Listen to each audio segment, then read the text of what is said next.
Welcome to Finfinne News Network, FNN News. I am your host, Cybele. Today, we're hearing reports that the OLA, the Oromo Liberation Army in central Oromia, has reported getting close to the capital and has stated that it is currently within 25 kilometers from the capital, according to OLA spokesperson Oda Tarbi. And on Sunday night, the OLA had reportedly seized the town of Kemise, which is around 53 kilometers or 33 miles south of Kombolcha. And we're going to show you a short clip here from Military and Foreign Affairs Network, just to illustrate the progress that the OLA's progress towards the capital of Finfinne in recent days. I will say that if we do see a fairly significant and rapid advance where Debre Burhan is seized by the Tigrayan Defense Forces and this coalition of the Oromo Liberation Army within the next several days, and then quite possibly we see those forces then move to the suburbs of Addis Ababa within the next week or two, before any type of new deployments by either the Amhara militias or the Ethiopian federal forces to reconstitute itself and set up defensive lines either north, east of Addis Ababa, aka Finfinne, or even Debre Barhan. If we don't see that, if we don't see any sort of reconsolidation in forces that can oppose the advance of the Tigrayan Defense Forces, then in all likelihood we will see a fairly quick collapse of the Prosperity Party and the current government based in Addis Ababa. So obviously the pressure now, of course, is mounting on the Ethiopian government as both the Oromo Liberation Army and also the TPLF are quite rapidly advancing on the capital of Finfinne. TPLF spokesperson Getachew Reda told Reuters that Tigrayan forces had seized the town of Kombolcha and additionally an airport in the Amhara region. And he also said that in the event that Abiy's government falls, an interim government will be put in place. And he added that Abiy's administration would, quote, have their day in court. And this is a quote here from a statement from the Amhara regional government that was released Sunday. It says, quote, all government institutions must suspend their regular activities and should direct their budget and all their resources to the survival campaign. Officials on every level should mobilize and lead to the front. Reuters is also reporting today that the Amhara government has imposed an 8 p.m. curfew and is now actually asking citizens to lend their vehicles to military forces. And this comes after the TPLF and the OLA signed an agreement back in August on joint actions against the government and are now advancing on the capital of Finfinne together. In response, the Ethiopian government of Prime Minister Abiy Ahmed on Tuesday declared a 6-month state of emergency, and 2 days previous to that, Prime Minister Abiy told citizens to register their weapons and prepare to fight in their home neighborhoods. And according to the Ethiopian Justice Minister Gideon Timotheos, aiding the TPLF or the OLA could incur a punishment of 3 to 10 years in prison.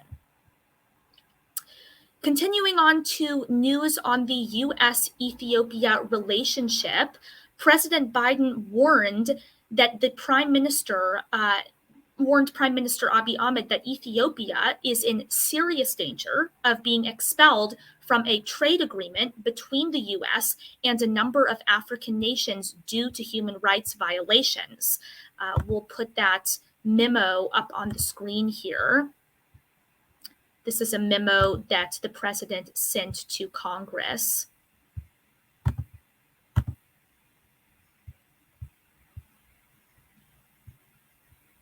And so according to this memo here that the president sent out, Ethiopia could soon be terminated from the African Growth and Opportunity Act, that's the AGOA, due to gross violations of internationally recognized human rights.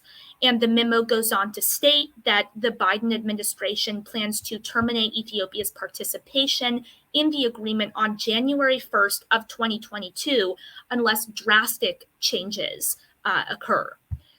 And in response to this news, Ethiopia's Ministry of Trade and Regional Integration wrote in a statement on Tuesday that it is, quote, extremely disappointed by the threat of AGOA withdrawal currently under consideration by the US government. So, of course, the pressure is ramping up as any kind of action that is taken by the US government could also equally affect the people of Ethiopia in the midst of this incredibly tense conflict that is going on and approaching the capital. And we're going to read another little quote from the statement that was put out by Ethiopia's Ministry of Trade and Regional Integration. Here it continues. These actions will reverse significant economic gains in our country and unfairly impact and harm women and children. Ethiopia will continue to make every effort to correct any unintended or perceived wrongs. This decision must be reversed by January 1st of 2022. And we urge the United States to support our ongoing efforts to restore peace and the rule of law, not punish our people for confronting an insurgent force that is attempting to bring down our democratically elected government. The Ethiopian government takes all human rights allegations seriously. We are looking at them and conducting investigations, and we are committed to ensuring accountability. This statement, of course, being released just a week after a wave of airstrikes that were perpetrated against the northern Tigray region, and several sources on the ground there saying that those strikes had struck innocent civilians, and there were multiple civilian casualties. And the Ethiopian government did, of course, deny that those human rights abuses occurred. Biden is also expected to impose new sanctions on Ethiopia under an executive order that he signed in September that condemns the atrocities committed against the northern Tigray region. The U.S. Special Envoy for the Horn of Africa also responded to this escalating conflict by raising the alarm on Abiy's prolonged restrictions that are blocking access to humanitarian and food and survival aid for many Ethiopians right now. Jeffrey Feltman, that's the special envoy, said that the U.S. cannot continue business as usual with Ethiopia while the military conflict continues and threatens the well-being and stability of the Ethiopian people. And he also added that there is still time for Ethiopia to reverse its withdrawal from the AGOA before the January deadline. In other news, the BBC was granted exclusive interviews covering the Oromo Liberation Army for the first time. And during these interviews, one deputy commander, Jalgamachis Aboye, said that the capital of Finfinne is now encircled by guerrilla fighters, and that the army's goal is to maintain control of areas that have already been seized while continuing forward.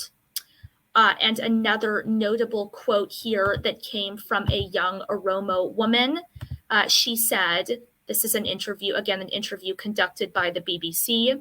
Quote from her, she said, "Yes, like any other person, I'd like to live. I'd like to learn. I want to live freely, but I cannot do that unless I can learn freely, unless the community I live in and the entire Oromo people are free from oppression, looting, killing, and slavery." And this interview comes as the OLA has consistently urged international media to increase its coverage of Oromo issues and struggles. The OLA has previously been critical of news sources like the BBC for excessive focus on conflicts in the Tigray region and the actions of the TPLF, while the coverage of Oromo issues and atrocities perpetrated against Oromos has been relatively much lower by comparison. Continuing on to other news, Ethiopian migrants seeking refuge in Saudi Arabia have been enduring increasingly deplorable conditions as many remain in detention. An investigation that was carried out earlier this month by Amnesty International found that many Ethiopians who have fled to Yemen were expelled to Saudi Arabia by Houthi authorities and are now still being held captive. And this report details migrants being chained together in tiny cells or not being given toilets and many other completely unacceptable conditions. And some detainees reported at least 7 deaths in detention due to those conditions that reportedly also included children who had died, while others also have attempted to take their own lives.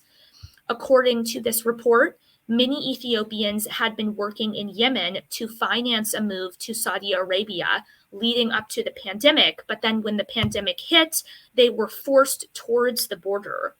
And according to the International Organization for Migration, as of last month, up to 2,000 migrants are currently trapped at the border between Yemen and Saudi Arabia.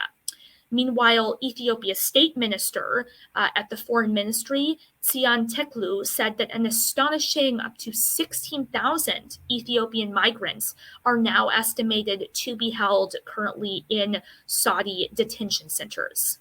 And we wanted to share a few quotes here that were gathered from migrants in a report done by the Associated Press.